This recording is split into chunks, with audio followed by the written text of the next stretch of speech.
Welcome to the History of Management, HPA 400, the Principles of Public Health Management.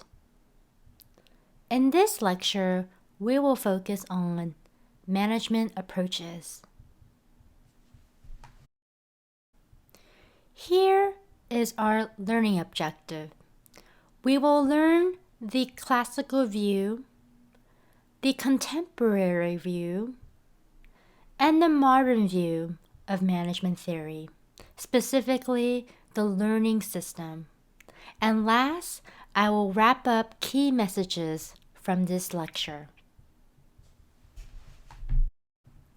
We learned that a manager is responsible for planning and directing the work of a group of individuals, supervising work and taking corrective actions when necessary, and providing guidance and motivation for task completion. This week, we will review the classical approaches to management. This is a diagram that highlights 3 critical approaches. There are 3 classical approaches to management. The classical approaches to management was created out of the need to increase productivity and efficiency. 1. The scientific management was to find the best way to get the most done by examining the work process in a scientific way. It is based on 4 core principles. To develop a science for each job that includes rules on motion, standard work tools, and proper work conditions.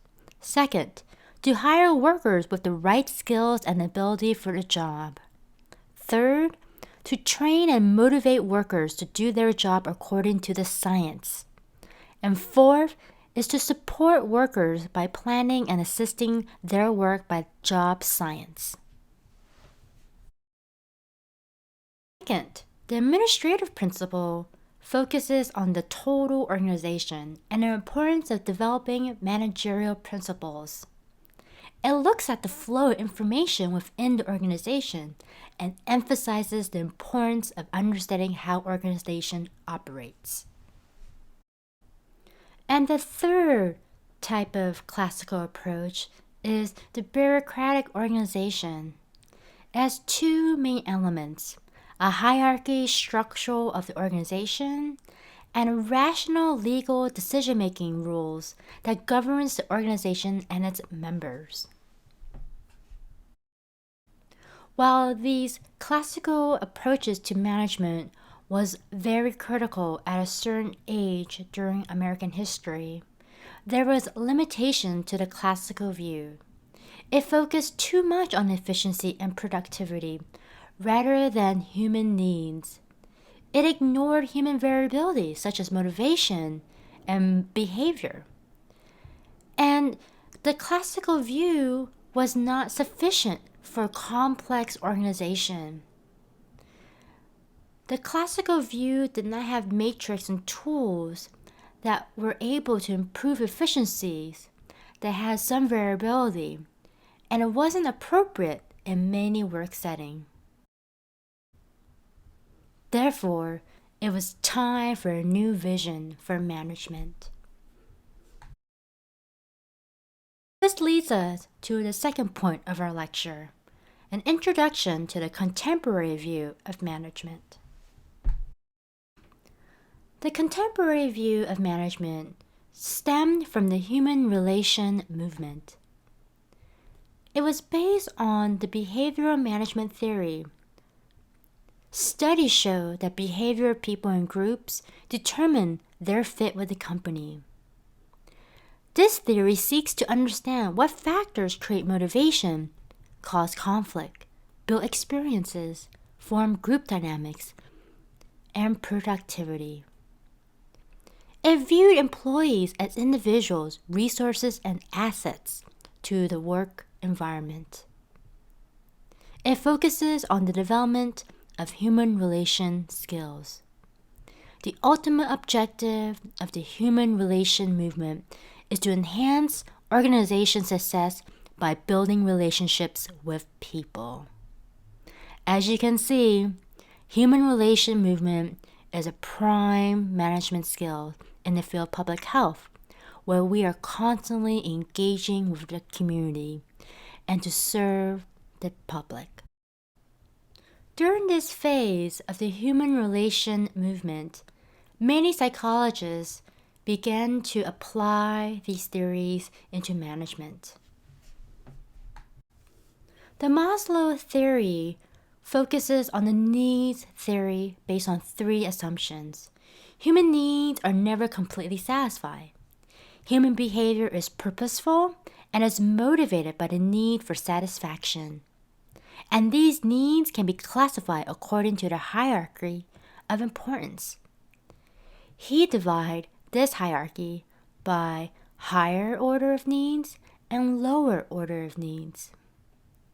He focuses that the higher order needs cannot be accomplished if the lower order needs are not fulfilled. In an organization that focuses on human relation movement, will want to make sure that their employees are satisfied and that their lower order needs are met. The lower order needs are the physiological needs. These are the most basic human needs, such as food, water, physical well-being. After the need is satisfied, it is no longer a motivator. The second lower order need is safety needs. These needs include the need for basic security, stability, protection, and freedom from fear. A normal state exists for an individual to have all these needs generally satisfied. Third is social need. After the physical and safety needs are satisfied and no longer motivator, the need for belonging, affections, and community emerge as a primary motivator. The higher order needs are esteem needs. This is listed as the first of the higher order needs. When an individual has a need for esteem in the eyes of others, the need for respect, prestige, recognition, and self-esteem, a personal sense of competency and mastery will fulfill this higher order of needs. And last is self-actualization needs. This is the need for self-fulfillment, to feel that they can grow and use ability to their fullest and be at their most creative state. Another management approach is the open and closed system. This is a diagram that highlights an example of an open system. This is an example of an open system where organizations continuously interact with the external environment to obtain information, the inputs, the resources, the activities that can transform the inner workings of an organization. It is a process of transforming inputs to outputs while realizing that they are taken from and put into the same environment. A closed system is like a clock or watch. It is not influenced by the external environment. It does not interact with the environment. Your clock will keep on ticking, well, unless you ran out of batteries, but the clock, the time, is not influenced by its environment. It is closed. Most mechanical with predetermined activities must be performed regardless of its environment. The modern new approach to management is defined as the learning organization, the learning system. This is where employees systematically participate in identifying and solving organization problems. It enables the system to constantly adapt and change and improve based on its input. It promotes the exchange of information among its employees, creates a more knowledgeable workforce. It enables flexibility. It allows employees to accept and adapt to new changes and ideas through a shared vision. Managers learn to control with rather than control over employees. This is the new approach in developing a learning system. It challenges the mental model. Members routinely challenge itself in reestablishing its goal setting, to think back whether the old way of thinking needs modifications. It allows personal mastery.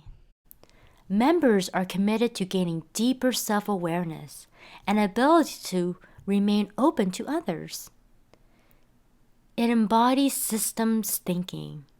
Every organization members understand his or her own job and how the job fits together to provide a final product, an outcome to public health. It has a shared vision. Members have a common purpose of the organization and a sincere commitment to accomplish the purpose. It fosters team learning. Members work together, develop new solutions to problems together, and apply solutions together to accomplish the plan of action.